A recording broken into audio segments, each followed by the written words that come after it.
Kırım. Merhabalar. Öncelikle hoş geldiniz.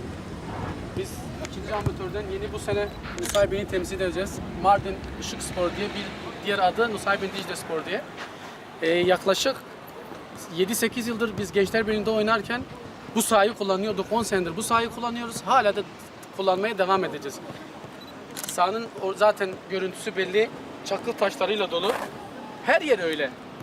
Daha önce de yetkililere söyledik, mesaj attık, dilekçe yazdık, her yere yazdık ama bir yanıt alamadık. İnşallah bu sene değiştirirler diye biz umut ediyoruz ama yok. Battaniyeyi niye getirdiniz? Battaniye hava sıcak diye değil ama. Ben 3-4 sene önce de getirmiştim. Bu battaniyeyi ben buraya seriyorum. Niye seriyorum? Çünkü sakatlanmam için. Ben şimdi Hakem Bey izin verirse ben böyle devam edeceğim maça. Çünkü geçen senelerde de ben buraya düştüm, kolum kırıldı. Yapamıyoruz yani. Top gelince yere atamıyorum. için korkuyoruz artık. Lütfen yetkililerden tek ricamız sahamızı değiştirin.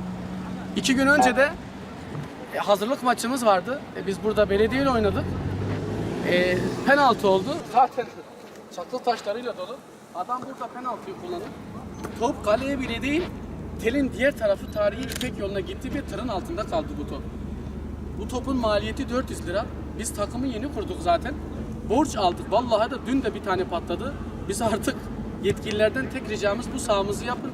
Zaten maddi destek amatör kulüplerine hiç yok. Bari sahamızı yapın. Bir tek isteğimiz budur. Yeşil saha. Yani Çünkü sahamız yırtık. yani battaniyeyi evden getirelim diyorsunuz. Aynen. Herkes evden getirsin ki kimseye hiçbir şey olmasın.